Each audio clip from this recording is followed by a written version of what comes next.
Je vous propose maintenant de prendre un petit peu de hauteur tout en gardant les pieds sur le terrain. La data, l'IA, alors on nous promet des algorithmes qui vont prédire, automatiser, voire tout révolutionner. Et puis des fois, le quotidien est assez éloigné de tout cela. Alors c'est sûr, on a envie d'y croire. On sait tout le potentiel que ça peut apporter.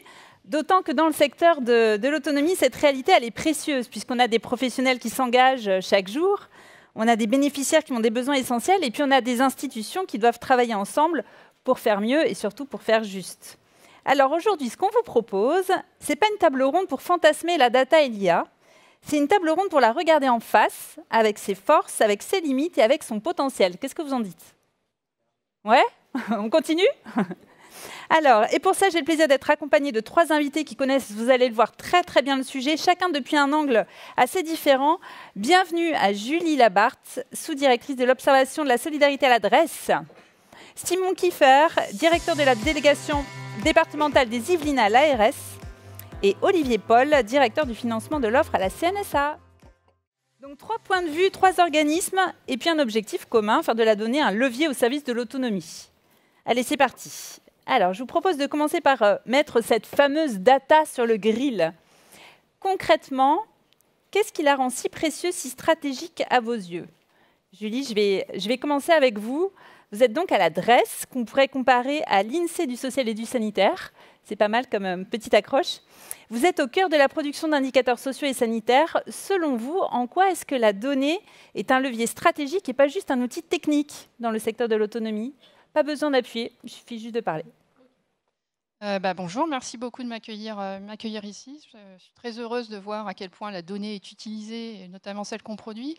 Donc juste pour dire que oui, effectivement, si l'INSEE produit de la statistique, si l'adresse produit des statistiques, c'est pour qu'on s'en empare, et aussi voilà, pour que ce soit utilisé d'un point de vue stratégique. Donc peut-être pour revenir sur ce que fait l'adresse et la façon dont on espère être au service de cette vision stratégique sur l'autonomie. Donc nous, notre rôle, c'est de produire des données objectives, neutres, indiscutables, qui soient utiles à tous, citoyens, acteurs, etc. Donc sur le champ de l'autonomie, on s'attache à produire des données qui permettent d'établir des diagnostics au niveau national.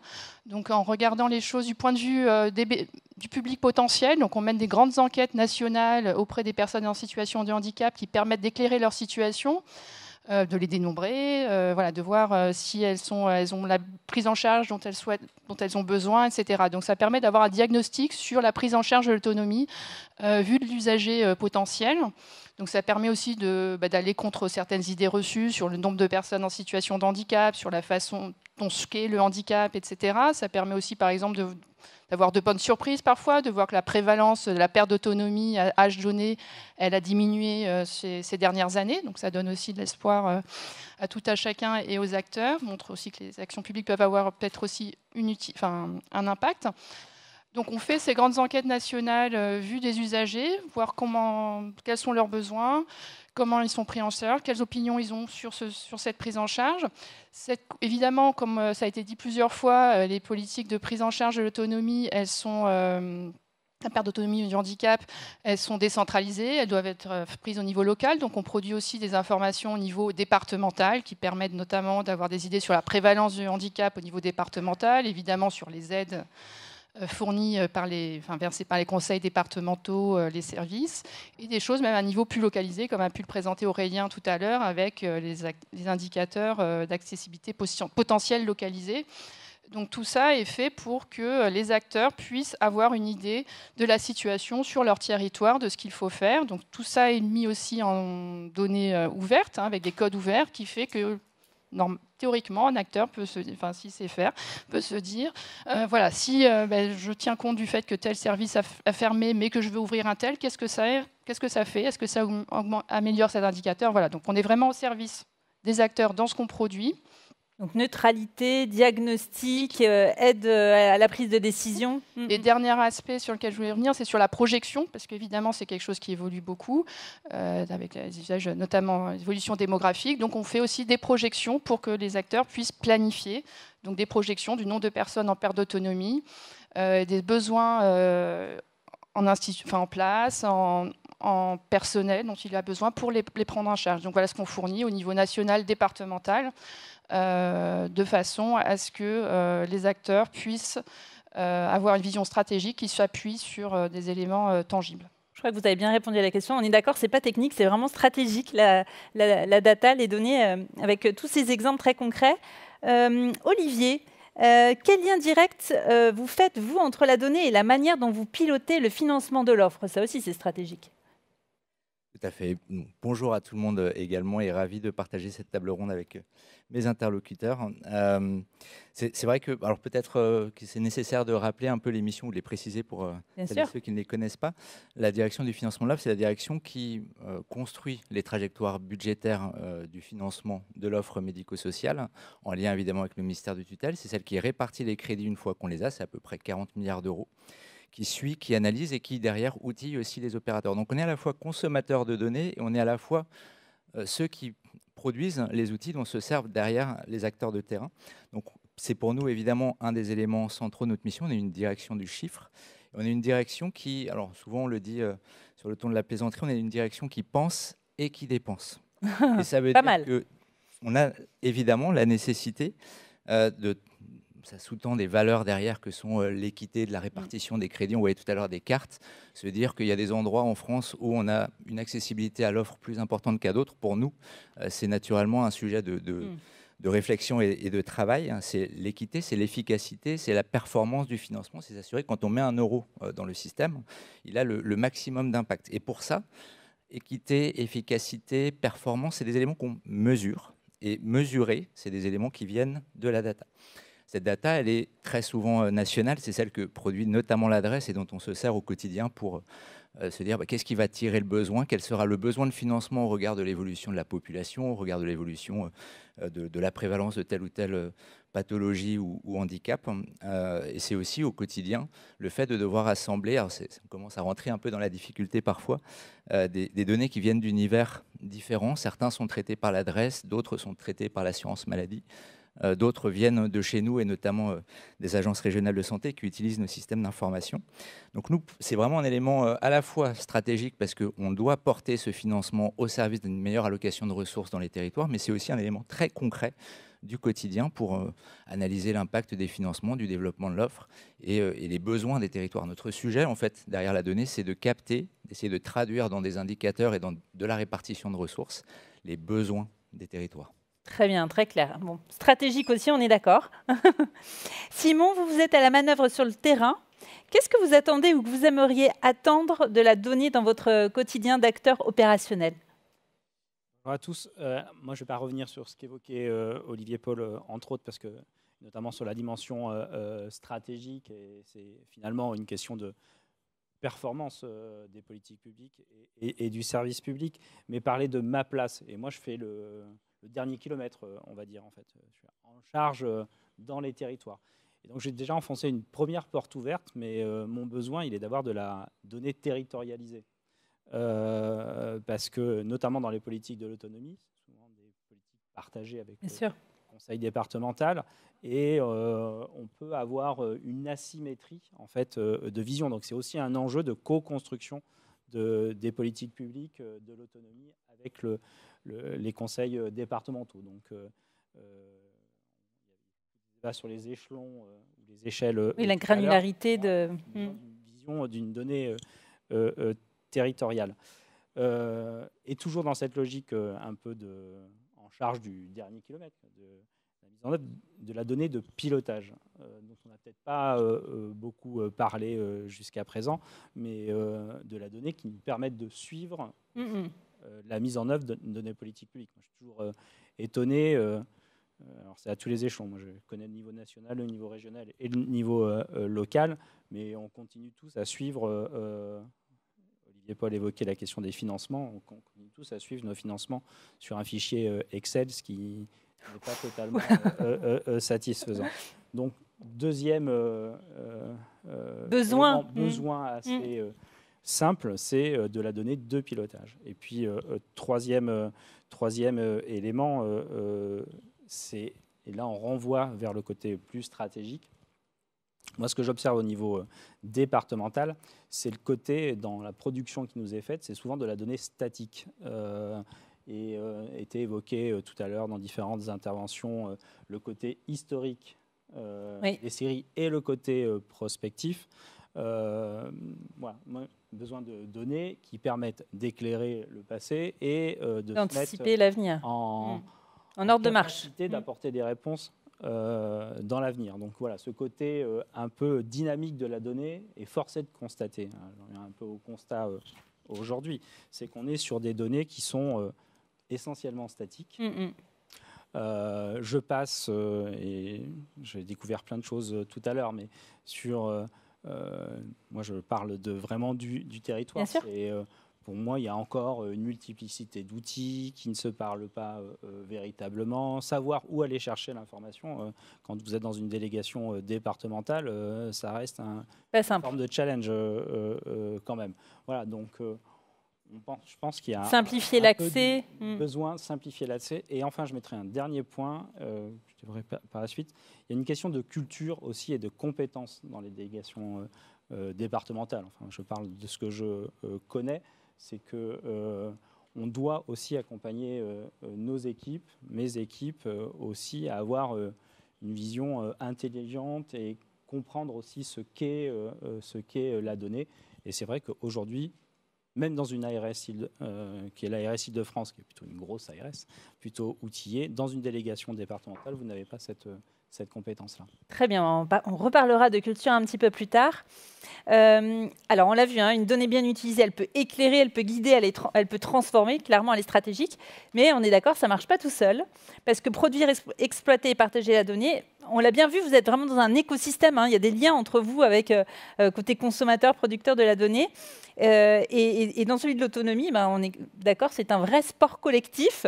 Alors justement, comment est-ce qu'on peut mieux coopérer, mieux partager, mieux orchestrer tout cela? Julie, je vous passe la balle. Vous animez un groupe de producteurs de données dans le champ de l'autonomie. Comment améliorer, selon vous, la coopération entre les institutions qui produisent, qui exploitent et qui diffusent la donnée? Merci de parler de ce groupe des producteurs des données dont on est assez fiers et à laquelle participe évidemment la CNSA. Donc c'est un groupe de données qui a été mis en place en 2020 parce qu'on faisait le constat que les acteurs avaient le sentiment qu'on manquait de données sur le handicap, alors que nous, si on regardait, on se disait il en existe beaucoup. Donc il y avait ce besoin de mieux coordonner la donnée, de la rendre plus visible, mieux la coordonner, etc. Donc on a constitué un groupe de producteurs qui est centré sur la donnée statistique, avec l'INSEE, avec évidemment nous, mais aussi comme le handicap touche à plein de domaines, aussi ministère des Transports, logement, éducation, etc. Donc avec les producteurs de données, évidemment la CNSA qui est un grand producteur de données sur ce sujet-là, pour faire un plan d'action entre nous, pour voir ce sur quoi il y avait des zones d'ombre et il fallait progresser, comment faire que les concepts utilisés soient plus les mêmes d'une source à l'autre, voilà, et s'aligner, coordonner. Donc là-dessus, on a réussi à obtenir que des ministères où le sujet du handicap était moins regardé le soit plus grâce à ce groupe de producteurs. C'est une variable ce sont des variables en plus dans les bases de données, un aspect en plus regardé dans d'autres secteurs. Donc ça, c'est l'objectif sur la production de données. Et après, il y avait un gros enjeu aussi sur la diffusion. C'est donc la rendre, évidemment, qui a été plus accessible pour tous. Donc on a on a travaillé là-dessus. On a notamment produit un ouvrage qui est notre best-seller à l'adresse, qui est le handicap en chiffres, qui permet d'avoir... Vous l'avez tous, j'espère. Si vous l'avez pas, j'en ai quelques-uns avec moi, mais les arracher. Il n'y en a pas beaucoup. Qui permet d'avoir l'état de l'art sur des données statistiques telles qu'elles sont produites. Donc ça a été un gros résultat de ce groupe de producteurs. Et puis, un axe, évidemment, c'était aussi la diffusion des données de façon plus large. On ne peut pas juste faire un ouvrage de temps en temps qui recueille cette information. Donc, à l'adresse, on travaille beaucoup sur l'accessibilité de la donnée vis-à-vis des départements, parce que les départements nous fournissent beaucoup d'informations tous les ans. On essaie aussi qu'ils nous remontent des données individuelles périodiquement, etc. Donc pour avoir des données, donc on fait un retour au département via notre outil de data visualisation. Enfin, je pense que ça rejoint les préoccupations de la CNSA, c'est de rendre accessible à des non-statisticiens ou à des personnes qui ne sont pas du chiffre les données sous forme de ce qui pourrait être un tableau de bord de data visualisation. Donc on fait un travail pour rendre les choses plus intelligibles à l'extérieur, mais il y a encore pas mal de progrès à faire. Donc ce groupe de producteurs, il permet qu'on se coordonne bien, donc on utilise chacun les informations des autres. Donc à l'adresse, on fait des enquêtes ponctuelles auprès de tous les ESMS, tous les 4 ans. Et ben, entre 2 enquêtes, on enrichit avec des données de la SNSA, on actualise avec des données de la SNSA par exemple, et de la TIH, etc., ou ce que font les régions via Fines. Donc voilà, on essaie de fournir la donnée, mais pour l'instant, force est de constater on a progressé sur la coordination entre producteurs de données, on progresse sur ce qu'on met à diffusion du grand public ou des personnes qui savent se retrouver dans des sites internet de ministères qui savent où trouver la donnée. Mais comme le disait Simon, il y a quand même encore un effort à faire. Je ne sais pas s'il y a qu'un kilomètre à faire, mais il y a encore, il y a quand même une distance encore à parcourir pour que les acteurs sachent que la donnée existe, sachent où la trouver, se l'approprient. S'en emparer. Et là, voilà. Donc là, nous, on fait ce qu'on peut avec nos interlocuteurs en département, avec les statisticiens dans les ARS, dans les DRETS, mais il reste un gros... encore un travail à faire. Et ça, je suis curieuse de ce que vont dire, mais... Eh bien justement, on va rebondir tout de suite avec Simon côté ARS. Qu'est-ce qu'il faudrait selon vous pour que la coopération elle fonctionne mieux entre les niveaux national et local? Alors, en fait, c'est intéressant parce que dans une délégation départementale, alors, je sais qu'il y a des gens de la RS Île-de-France, donc je vais dire un peu franco, mais nous, on n'est jamais associés à quoi que ce soit sur la donnée. Donc, mais c'est cette question de l'association, oui, en fait, que je pose véritablement. C'est-à-dire qu'en premier lieu, voilà, c'est déjà d'associer, quand on parle d'échange entre les différents niveaux, d'associer, parce que, notamment dans une délégation départementale, on est producteur de données, en fait. Donc mobiliser aussi le producteur de données me semble être un élément, qui est un élément de fiabilité et de qualité de cette donnée-là. Donc déjà, l'association de tous les niveaux. Après, il y a un enjeu... La chaîne de valeur de la donnée, quoi, du producteur. Et il y a un enjeu, je l'ai évoqué, mais qui est très bien, qui est celui de la diffusion. Moi, je suis au bout de la chaîne. Et oui, il y a un enjeu d'améliorer, d'intensifier la diffusion des travaux, des productions, en y insérant, en fait, il faut restituer de la valeur à celui qui va utiliser, qui va être destinataire aussi de cette information. Donc voilà, en faisant cet effort de aussi montrer en quoi il y a de la valeur en fait qui est produite et en quoi les personnes, je reparle toujours d'une délégation départementale, sont aussi à l'origine de cette valeur. Donc cette question de la diffusion et de l'association de l'ensemble des producteurs et de l'ensemble des utilisateurs me paraît être un élément essentiel. J'ai évoqué tout à l'heure la question du travail avec les conseils départementaux, ce qui est assez intéressant, parce que dans une ARS, l'échelon départemental, lui, ne participe pas, n'est pas associé. C'est hyper intéressant. Je pense que vous tendez la perche aussi, en tout cas, pour des choses potentielles à mettre en place. Et c'est intéressant. Et je voyais d'ailleurs Olivier qui hochait de la tête avec enthousiasme. Justement, Olivier, la CNSA, elle veut jouer un rôle d'orchestrateur. C'est un mot qu'on avait utilisé en préparant cet échange. Qu'est-ce que ça implique concrètement en termes de coopération, justement, avec l'adresse, avec les ARS, avec les fédérations ? C'est un sujet, alors je ne sais pas si on veut ou si on peut, en tout cas on est probablement l'un des candidats les plus légitimes sur cette notion d'orchestration de données. L'objectif, c'est un peu de fédérer, c'est ce qu'on évoque, hein, c'est qu'à un moment, aujourd'hui, si on fait une photo sur une donnée de l'écosystème médico-social, on va avoir 3-4 sources différentes, parfois remplies par les mêmes personnes qui donneront des résultats différents. Bien sûr. C'est un peu toute la complexité. Si on prend le nombre de places habilitées à l'aide sociale, c'est un grand classique quand on regarde les données sur les EHPAD. Je ne suis pas sûr qu'entre le tableau de bord de la performance, Finesse et les autres enquêtes, on va trouver tout à fait le même nombre, y compris sur le portail pour les personnes âgées.gouv.fr, qui est un portail d'information qui est extrêmement riche et extrêmement utile pour l'usager de connaître précisément la réalité de la situation. La notion d'orchestration, alors je ne suis pas du tout un expert du sujet, je le vois comme un sujet, c'était évoqué un peu tout à l'heure, c'est le fait à un moment de fédérer tous les acteurs autour de la donnée pour se mettre d'accord sur des concepts, sachant que parfois un même concept peut recouvrer différentes réalités entre une donnée brute qui est une donnée de production, une donnée de gestion qui est celle par exemple qu'on travaille notamment avec les ARS et une donnée statistique qui fait l'objet de redressement. L'objectif n'est pas le même. Et donc, pour moi, il me semble qu'en tout cas, l'objectif, c'est qu'on soit d'accord sur les concepts et qu'on partage les différentes finalités, qu'on ne se censure pas sur les différentes finalités. Là, on parle, Simon Kieffer est un représentant d'une délégation départementale d'ARS. Les utilisateurs de notre portail, c'est aussi le grand public. Bien sûr. Et donc, il faut qu'on sache exposer nos données de différentes manières, les rendre intelligibles. C'est compliqué parce que sur chacun des étages de travail, il faut qu'on ait un peu l'onde verte quand on est, pour ceux qui conduisent, c'est avoir tous les feux verts qui s'alignent en même temps et qu'on avance sans rupture.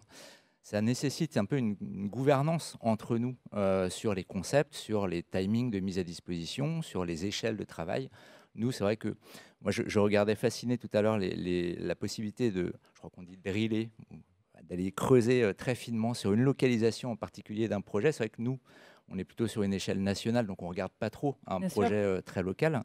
Mais c'est vrai que cette capacité de descendre au plus fin nécessite qu'à chaque fois, les concepts soient harmonisés, que les sources soient harmonisées et qu'on ait des clés pour rapprocher les données. Donc c'est vraiment un sujet qui est à la fois redoutablement complexe et en même temps, et Simon le disait, à un moment, si on veut avoir des données, fiables, il faut qu'on soit aussi rationnel dans la collecte. Moi, j'ai toujours... Et je ne dis pas qu'on est très performant dans ce domaine aujourd'hui en tout cas, mais j'ai toujours une attention à celui qui est au bout de la chaîne, a un métier. Et une partie de son métier, ça va être de produire cette donnée. Au bout de la chaîne et au début de la chaîne en même temps, en fait. Hein, ouais. Exactement. Et donc, au plus, c'est dans son geste métier. J'écris pas dans un cahier, peut-être que je vais cocher une case dans un logiciel. Et ça, c'est le début d'une chaîne qui doit remonter derrière jusqu'au national. Et vraiment être le moins gourmand possible en énergie là-dessus est un élément vital. Et ça nécessite vraiment qu'on travaille effectivement tous ensemble avec une architecture système d'information qui nous était présentée tout à l'heure, qui est aussi une des clés. C'est partie de l'histoire, tout à fait. Eh bien, génial. Alors, on vient de parler pas mal de coopération, mais que pour que cette coopération fonctionne, encore faut-il, et ça vous le disiez bien, qu'on ait un minimum le même langage. Parce que la donnée, c'est aussi une culture, hein, c'est un état d'esprit, et parfois même, c'est un petit choc générationnel. On parlait tout à l'heure entre l'Excel bricolé et puis l'IA prédictive. Hein. Des fois, c'est vrai que ça fait... voilà, il y a des petits problèmes pour se comprendre. Alors, comment est-ce qu'on peut réussir à monter collectivement en compétence sans perdre le bon sens et surtout le sens, parce que finalement, c'est ce que vous disiez derrière, hein, c'est redonner du sens au moment où on produit ces données, lui redonner un contexte et se rendre compte qu'on fait partie de ce cycle de vie de la donnée plus global. Dans ce secteur de l'autonomie, alors Olivier, je vais commencer avec vous. En préparant cet échange, vous me parliez de l'importance d'une nouvelle culture de la donnée. C'est quoi pour vous cette culture à construire? C'est quoi les compétences qu'il faudrait développer? En fait, il me semble que une des choses qui a changé ces dernières années, c'est que la donnée est un objet de travail en tant que tel. Ça l'était sans doute déjà dans les organismes qui avaient une vocation statistique ou une vocation informatique. Ouais. Mais aujourd'hui, dans une direction métier, la donnée est en soi un objet de travail, un objet de travaux. C'est plus que de la théorie, c'est au quotidien des gens qui, entre eux, se mettent d'accord sur la manière de traiter, retraiter, exposer, restituer, présenter telle ou telle donnée. Donc, tout à l'heure, on avait des magnifiques exemples de data vis et de choses comme ça. C'est vraiment toute une chaîne de compétences qu'on acquiert désormais ou qu'on se doit d'acquérir et qui n'est pas forcément dans nos métiers de base. Moi, je reste attaché au petit Excel qui permet le bricolage. Après, se dire qu'on gère 40 milliards sur Excel, il y a d'autres secteurs qui le font. Mais c'est vrai que ce n'est pas non plus toujours très satisfaisant. Donc, il me semble qu'on a, nous, besoin de comprendre ce que c'est que la donnée, comprendre sa valeur. J'en ai pas parlé juste avant, mais c'est vrai que quand on parle grand public, on parle aussi un peu de démocratie et de capacité à se faire interpeller. Je pense qu'une des choses que ça bouscule aussi, cette transparence et cette diffusion générale de la donnée, c'est aussi la possibilité d'être, on dit parfois à portée de baffe, en tout cas dans une forme de démocratie qui fait qu'on peut être interpellé. Challenger sur... ça, c'est super intéressant. Et j'allais dire, tant mieux parce que on a nos métiers, nos réflexes, nos prismes, notre histoire, et après tout, être interpellé sur tel ou tel aspect qu'on n'a pas vu, qu'on n'a pas investigué. Et c'est probablement peut-être un des champs de l'intelligence artificielle, si on en parle, qui pourrait être intéressant. Mais pourvu qu'on puisse prioriser, qu'on puisse faire les analyses derrière, qu'on ait les moyens de les faire, très franchement, c'est aussi pour nous une culture d'ouverture et d'accepter d'être challengé par l'extérieur. Voilà. C'est vraiment un des éléments importants. Après, c'est des compétences techniques. Bien sûr. Des gens qui sont extrêmement compétents. Je vois que dans l'évolution des métiers des équipes chez nous, la dimension chiffre, c'est normal, on est une direction du financement de l'offre, donc on traite du chiffre. Mais ça prend vraiment une technicité, encore une fois, et dans l'appropriation de la donnée en tant que telle, dans sa vérification et dans sa restitution. C'est pas la même chose, c'est idiot, mais on parlait de séries historiques. C'est pas la même chose de mettre des bâtons ou de mettre des courbes. Et en fait, c'est aussi un savoir-faire qu'on doit acquérir pour rendre la donnée intelligible. Dernier élément peut-être, c'est que cette démocratie ou cette exposition de la donnée, elle nécessite aussi, la Haute Autorité de Santé, il y a une quinzaine d'années maintenant, avait fait ce travail, de se dire que si on met à disposition des infos qui, à un moment, induisent, l'objectif c'est que ça aide à choisir, hein. C'est vrai aussi pour notre portail pour les personnes âgées ou pour mon parcours handicap. Si on veut aider à choisir, il faut aussi rendre intelligible la donnée, la réalité de ce qu'elle veut dire. Et donc tout un travail sur la mise à disposition de la donnée, pédagogie autour. Ouais. Voilà. Et ça fait partie aussi de notre travail désormais. On n'est plus simplement très technique sur de la gestion de chiffres et des calculs budgétaires savants, mais on est aussi à expliquer davantage ce qu'on fait. Oui, parce que le pire, c'est l'interprétation, la fausse interprétation, enfin les risques qui sont liés à une potentielle interprétation. Exactement. Et puis en préparant cet échange, vous parliez aussi de l'importance de valoriser la fonction data tout au long de la chaîne, du producteur au décideur, et de prendre le temps d'acculturer les acteurs du terrain à tous ces enjeux. Oui, bah c'est aussi ce que disait, Simon Kieffer. Exactement. Vous aviez la même phrase d'ailleurs. Mais, non, mais et notamment, enfin, moi j'ai en tête un exemple qui est le tableau de bord de la performance, mais il y en a plein des exemples comme ça. C'est quand on nous donne de la donnée, à un moment il faut la valoriser. Et nous avons la possibilité, c'est ce que fait l'adresse, c'est ce que fait la CNSA, et c'est ce que fait une ARS quand elle discute avec ses interlocuteurs. C'est un moment d'être en capacité de valoriser la donnée, de donner des éléments de repère, des éléments qui permettent de prendre du recul ou de faire pour les Nantais un pas de côté et observer la donnée un peu différemment et prendre une décision plus éclairée. Et ça, à toutes les étapes. Restituer la valeur avec une valeur ajoutée. Exactement. Très, très bien. Super. Merci beaucoup. Julie, vous êtes très attentive à la qualité de l'information statistique. On l'imagine bien à l'adresse. Quel regard vous portez sur les promesses de l'IA? Parce que quand on parle d'IA, on parle souvent aussi un peu de boîte noire. Voilà. Comment est-ce que vous appropriez cette thématique de l'IA à l'adresse? Alors, je vais parler pour l'adresse, je ne peux pas forcément parler sur l'autonomie. Donc, à l'adresse, évidemment, on est des techniciens, on est des statisticiens, on s'intéresse à la data. Donc, ça peut être un peu fascinant, un peu tentant de se tourner beaucoup vers ces sujets d'IA. Donc, mais comme vous l'avez dit aussi, on est très attentif à la qualité statistique et à la pertinence de l'information qu'on fournit, de la façon dont ça peut approprie. Donc, l'IA, on l'utilise pour l'instant peu, puisque voilà, on le fait seulement si ça nous semble apporter quelque chose, apporter de la valeur ajoutée. Comme avec vigilance. Voilà, donc on le fait si ça apporte quelque chose. Enfin, voilà, pas pour le plaisir d'en faire, mais pour si c'est un plus. Et puis voilà, on est là pour éclairer le grand public, les acteurs. Donc il faut que notre donnée, on comprenne comment elle est utilisée, qu'elle ne soit pas une boîte noire, qu'elle soit intelligible, qu'on soit capable de la faire parler parce qu'on sait exactement ce qu'elle veut dire et d'où elle vient. Donc voilà, donc l'IA, c'est un outil en plus qui est parfois utile. Mais notre sujet sur l'autonomie, sur des politiques comme ça décentralisées, il est, comme ça a été dit, un peu martelé par nous trois.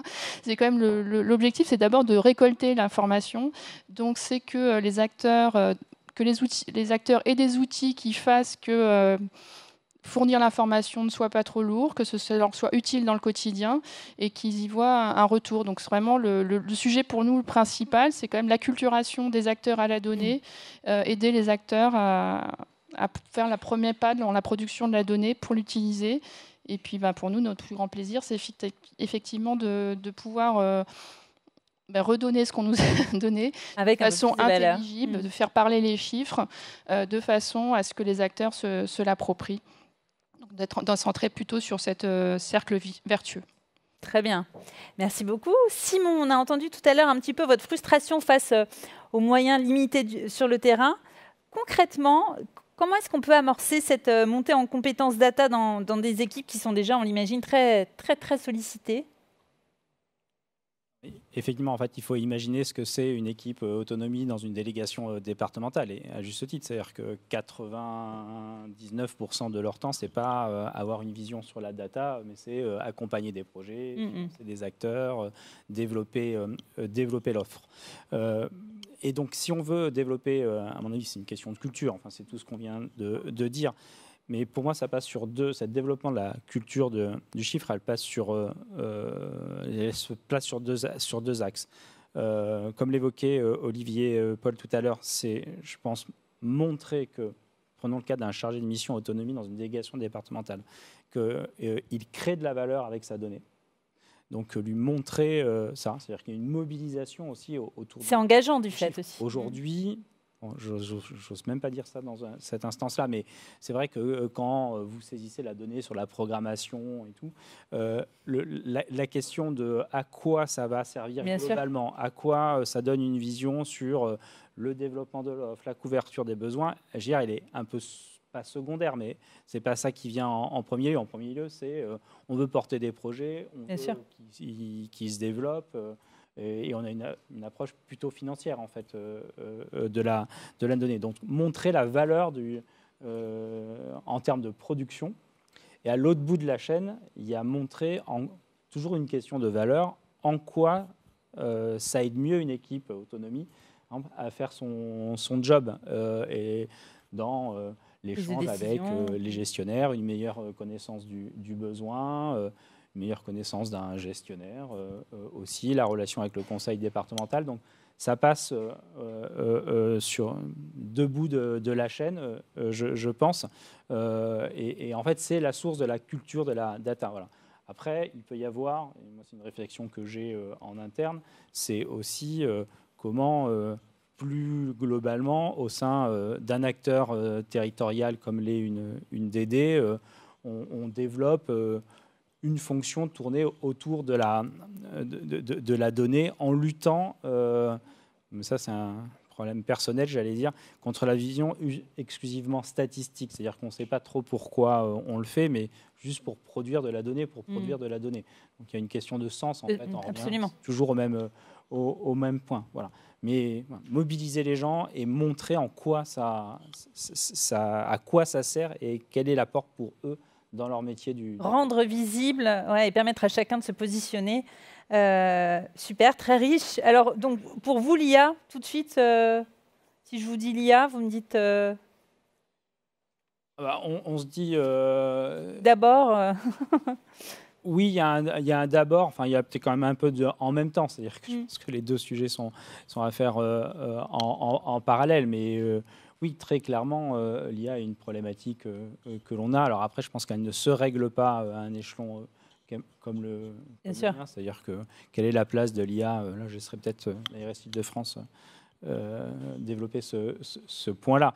Mais oui, aujourd'hui, moi, vu de ma fenêtre... L'urgence, c'est d'abord le pilotage de la donnée de pilotage de qualité. À votre niveau territorial. Et qui me permet, voilà, je reviens sur ces... Moi, c'est un sentiment, mais une sorte d'asymétrie d'information avec les conseils départementaux, et c'est aussi un enjeu dans la bonne conduite des politiques de l'autonomie au niveau territorial. Très bien, très clair. Super, vous avez tous les trois des messages très riches, complémentaires et en même temps des convictions fortes. On arrive tout doucement à la fin de cette table ronde. Moi, j'avais une dernière question pour vous. C'est la question bonus. S'il y a une chose qui continue à vous donner envie de continuer à investir dans la donnée, malgré alors parfois des frustrations, parfois des lenteurs, parfois des complexités, ce challenge qui est un challenge marathon, on est d'accord, ce n'est pas une course, c'est un marathon, ça serait quoi? Qu'est-ce qui vous donne toujours envie d'y croire à l'intérêt et à l'impact stratégique de cette donnée? Allez, on commence avec Simon. Moi, ce qui me donne envie d'y croire, enfin, ce n'est pas une pirouette de ma part, mais c'est un peu une journée comme celle-ci, en fait. C'est-à-dire qu'on arrive à se on prend autour de la question. Moi, de ce que j'ai vu, mais pendant un peu plus critique, mais voilà, ça donne effectivement beaucoup d'espoir, en tout cas. Mais on voit, et je reviens à la problématique, par exemple, moi j'ai découvert le portail de l'offre ou les portraits, je crois, de l'offre de territoire aujourd'hui.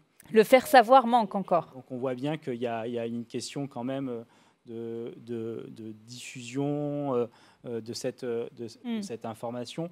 Alors peut-être que ça m'avait purement échappé, mais quand Marine me l'a montré tout à l'heure au café, j'étais un peu ébahi. Je me dis ah bon, on avait ça, j'étais pas au courant.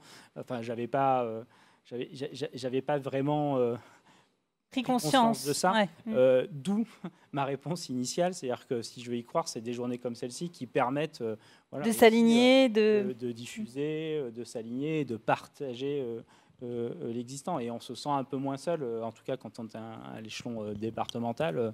Voilà, on se dit, oui, et on a envie de participer. Donc, mon deuxième message, c'est associer aussi les échelons. On l'a bien entendu tout à l'heure. Tout à fait. Il y avait des perches tendues, donc voilà, n'hésitez pas à inviter Simon. Il sera ravi d'être à la table pour les échanges. Super. On continue avec Olivier, peut-être. Alors vous, qu'est-ce qui vous donne envie d'y croire ? C'est déjà de voir les progrès qu'on a fait quand même depuis certains temps. Moi, ça fait quelques années, mais pas non plus toute ma carrière dans le champ de l'autonomie. Quand je vois comment je pense qu'il y a un effet création de la branche autonomie aussi, qui nous donne une responsabilité, une approche du sujet autonomie qui est sans doute un petit peu différente de ce que c'était avant. Ce qui ne veut pas dire que ce qu'on faisait avant n'était pas bien, mais simplement la profondeur ou l'impact de ce que l'on fait est aujourd'hui, on l'apprécie sans doute un peu différemment. Moi, en fait, il y a un côté grand terrain de jeu, la donnée. Alors, encore faut-il savoir la repérer. Encore, sans doute qu'il faut des catalogues clairs. Sans doute qu'il faut des moyens de la croiser. Encore une fois, le bon vieux petit Excel, pas d'action dans la marque, mais le bon vieux petit tableau qu'on se fait soi-même à un moment, quand on doit fédérer des données qui viennent, encore une fois, de l'adresse. On s'en sert beaucoup, de l'assurance maladie, on s'en sert beaucoup, de nos systèmes d'information que les ARS notamment. Simon parlait de la programmation, pour nous c'est un élément vital. Mais savoir quel impact va avoir la programmation dans tel territoire sur la réponse aux besoins. Est-ce qu'on va pouvoir connecter avec des délais de réponse des MDPH? J'entendais tout à l'heure Étienne Deguel présenter le baromètre. Enfin, voilà, réussir à faire toute cette connexion, c'est probable que ce soit très difficile d'avoir un outil qui permette de le faire et qui soit plug and play ou facile à utiliser, notamment pour quelqu'un comme moi. Et c'est peut-être là aussi, donc moi j'y crois parce que je trouve que c'est génial, c'est hyper intéressant, on croise des données de plus en plus riches pour essayer de capter un besoin et essayer de mesurer les impacts de ce qu'on fait. J'avoue que c'est quand même intellectuellement assez satisfaisant. Après, peut-être que c'est, en tout cas pour ce qui me concerne, une étape de progrès indispensable, et c'est notamment lié à cette notion d'IA, parce qu'à chaque fois que j'en parle, en fait, on me dit mais non, mais c'est pas de l'intelligence artificielle. Donc, je ne sais pas de quoi je parle, mais pas d'IA. Par contre, ce que j'observe, c'est que à traiter cette masse de données, avec plein de signaux faibles qu'on n'arrivera pas à repérer nous-mêmes, probablement que des capacités de calcul renforcées, ça pourra aider. Il y a le sujet de lutte contre la fraude qui est un point important. Encore une fois, 40 milliards, ce n'est pas une petite somme. Il faut qu'on est responsable aussi de ça. Et c'est probablement aussi peut-être pour nous aider à exprimer, on parlait des compétences data. Moi, je pense que je suis totalement incapable d'exprimer un besoin correctement à quelqu'un qui sait traiter la donnée. Et donc probablement que j'ai besoin d'une intermédiation qui serait peut-être l'intelligence artificielle pour me dire, en fait, moi, je veux comprendre ça. Et donc, j'ai besoin que quelqu'un ou que quelque chose soit capable de traduire mon besoin en un résultat, ou en tout cas en quelque chose qui produise un résultat. Donc voilà, j'y crois parce que, 1, c'est super intéressant, 2, on progresse vachement, et 3, on a un grand champ devant nous qui est de pouvoir exploiter encore plus cette masse de données qu'on collecte. Ouais, et tout se met en place pour ça, donc c'est assez génial. Merci beaucoup. Alors, on va terminer avec Julie. Qu'est-ce qui vous donne espoir ? Je n'ai jamais désespéré, donc je suis toujours pleine d'espoir et très heureuse de ce qu'on arrive à produire collectivement. Et comme Simon, ce type de rencontre me donne envie de continuer, puisque je mesure l'appétence pour ce qu'on fait.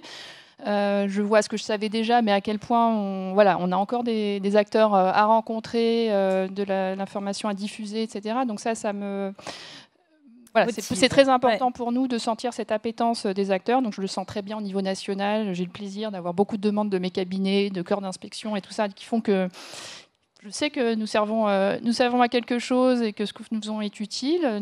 On a des internautes qui lisent nos publications. Donc voilà, donc j'ai de l'espoir. Je sais ce que je fais est utile. Et c'est vrai que ce que disait Simon, c'est qu'on sent quand même un besoin de plus en plus fort de piloter avec la donnée.